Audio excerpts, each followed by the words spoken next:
Hey everybody, I wanted to go ahead and shoot this video out to you. I'm sorry that it took until Tuesday.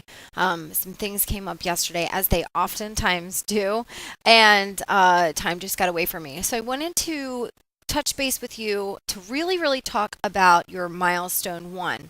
So again, I have my nifty difty notes here where I went in and I just printed everything out, all of the assignment details, all of the rubrics, all of the guidelines, just everything so that I had it in one place. So milestone, what we did last week with the worksheet, there were two common large errors. Okay, and so one of them was a total lack of detail, and the other one was an omission of a resource. So here, when we do this class, I'm going to be very direct. The one thing about sociology is that we think we know, we think what we know is the truth. And so this class is really, if nothing more than you questioning everything that you think you know and really being open-minded to finding out the realities of certain ideas or social issues or really social realities.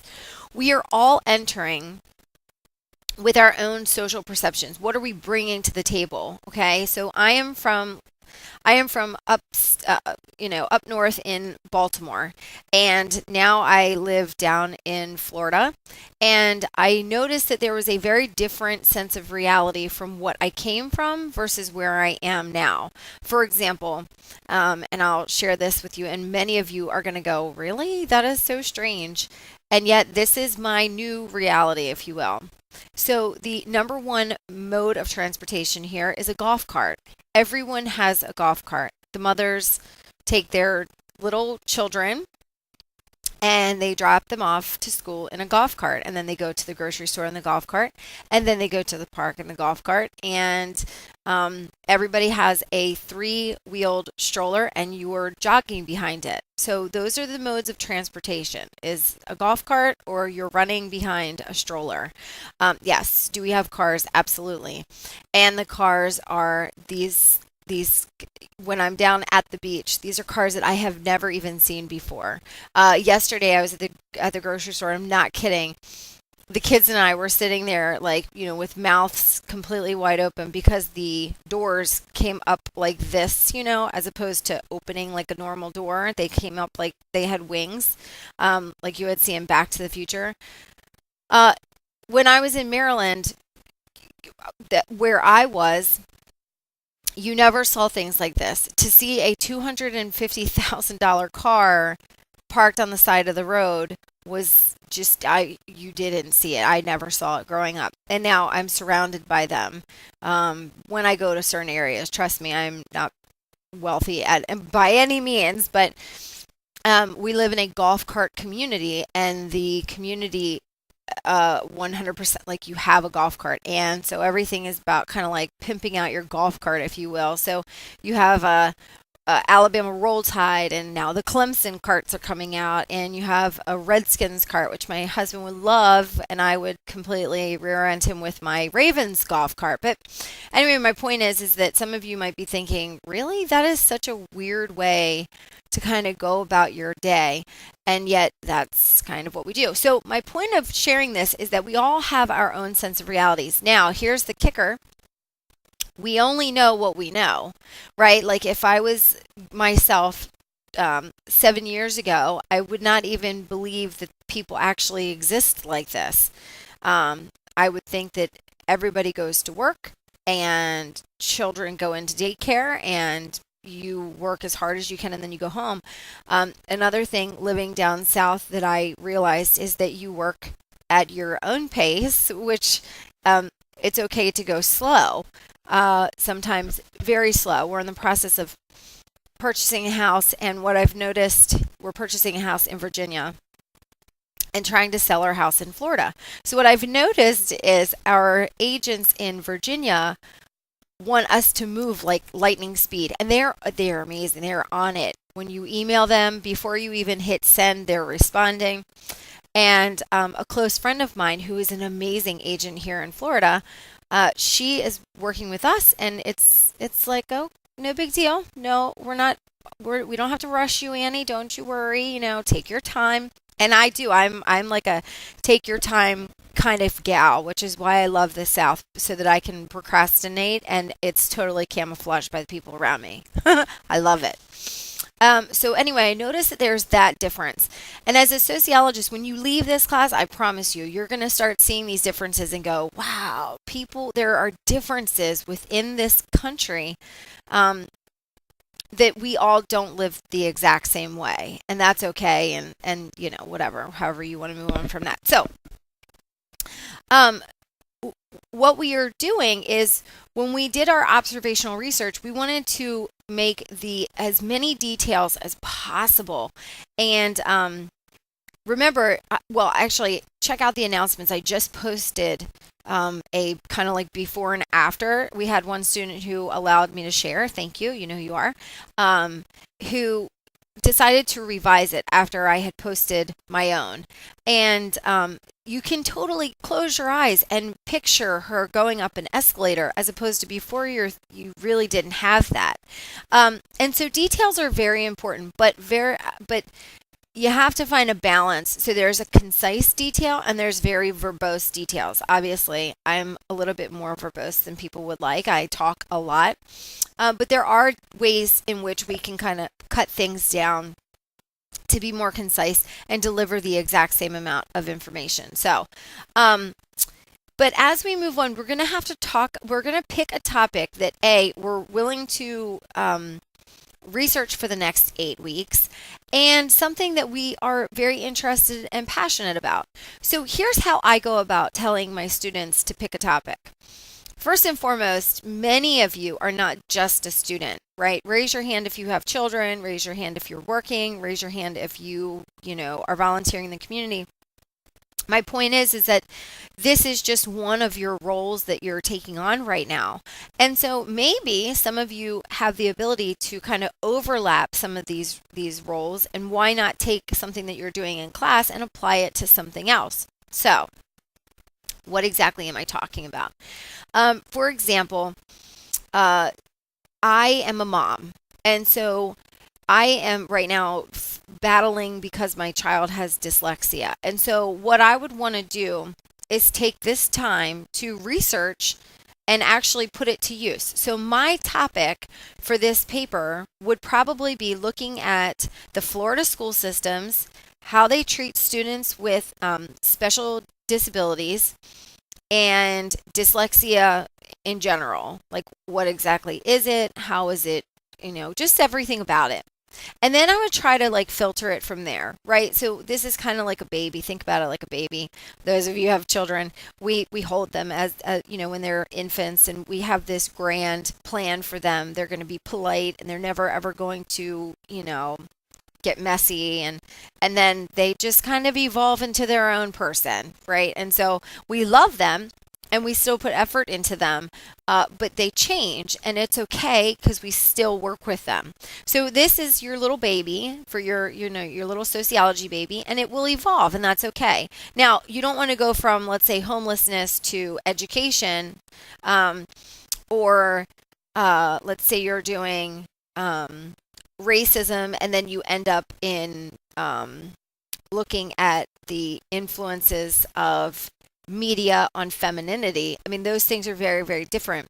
However, as I'm saying these things, I'm going, no, they're all connected, and you could really connect those dots. But for this particular presentation, because we have 8 weeks to do it, and actually 7 because one's already down, we are going to try to be an expert at one element of your topic. So for instance, they gave 4 really, really great examples or ideas: bullying, crime and violence, drug and alcohol abuse, and income inequality and wealth distribution. Any of those would be amazing. But any of those you can cut and slice 1,000 different ways. So let's do bullying, for example. So if I wanted to take on bullying, I personally would want to know, what is the Florida stance on bullying? Because that's where my children are. Is bullying increased among middle schoolers? Because my daughter is a middle schooler. And what is the primary policy of St. Johns County as opposed or in comparison to the counties around it? So what I would do is then take my information and I would give it to I would intend to give it to the PTO to say, here are some of the things behind bullying. Now, let's say I started doing this and then I realized, wow, there's a really incredible anti-bullying campaign that is going throughout the nation, but has yet to come to Florida. Then I switch gears and I go, okay, so my overview is bullying is defined as mistreatment that's repetitive and unwarranted against someone who doesn't have control to stop it. In Florida, it is nationally, it is more increased because of whatever the reason. I'm making this up as I go. St. Johns County school system has anti-bullying, a no tolerance, zero tolerance to bullying within their school system, as opposed to their neighboring county, Duval County, who has no policy whatsoever. However, in the state of Florida, the I Hate Bullies campaign from New Hampshire, which is spreading to 30 of the states, has not yet been implemented. Then my focus would go to, right, I've already outlined bullying, I've already defined it, I've already put it into the context of Florida. Oh, I've yet to include middle school, so I would say something like, bullying increases in middle school tenfold or whatever, and use those statistics. And then I would focus on I Hate Bullies as a social movement. And I would look at the mission statement. Where did it come from? Why did it come into, how did it evolve, right? Who started it? What was their reasoning? And that would answer all of these questions. What is the impact? Who is affected? What do people think about it? Are there any debates surrounding the issue? And then, of course, you want a brief history. Now, a lot of us, we hear topic selection and we think, oh, well, I'm just going to ask her, like, hey, is homelessness okay? Or what do you think about this? And that's it. No, this is like basically look at this as though you're writing the introduction to your assignment. Now, is this going to stick? So, for example, let's say that I type up a paper. Okay, let's pretend like this is my paper. I type this up and then I put it on the shelf and I wait for module, the next milestone, excuse me.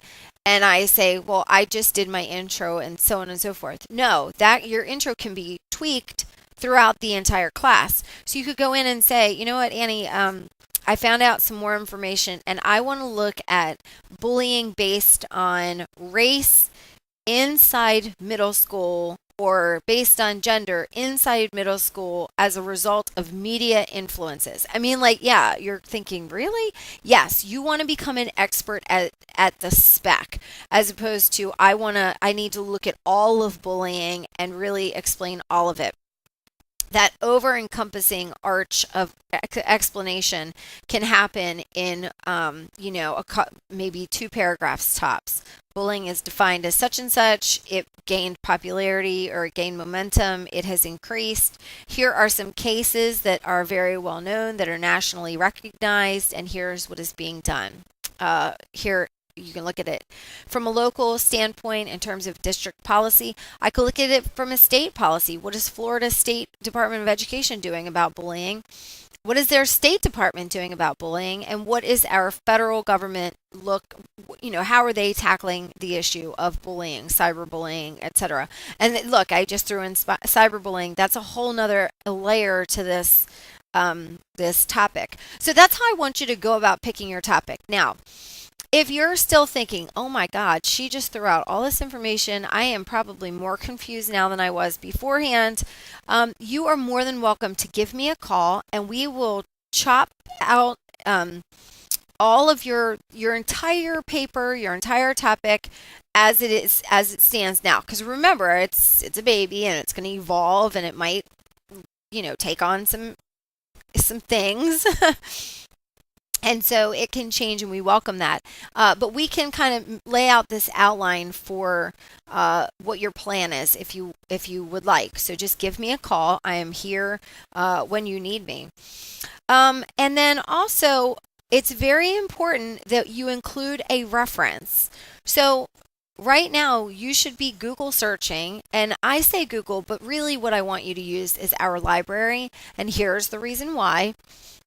Using information from a newspaper or an MSNBC article is not the same as using one that is published in a scholarly, peer-reviewed um, journal and a publication. So go on and find a sociological or psychological journal that you like, and you can find them in our library. And the thing is that in our library, there everything's free. You've already paid for it. Our school has an amazing library. Seriously, it's amazing.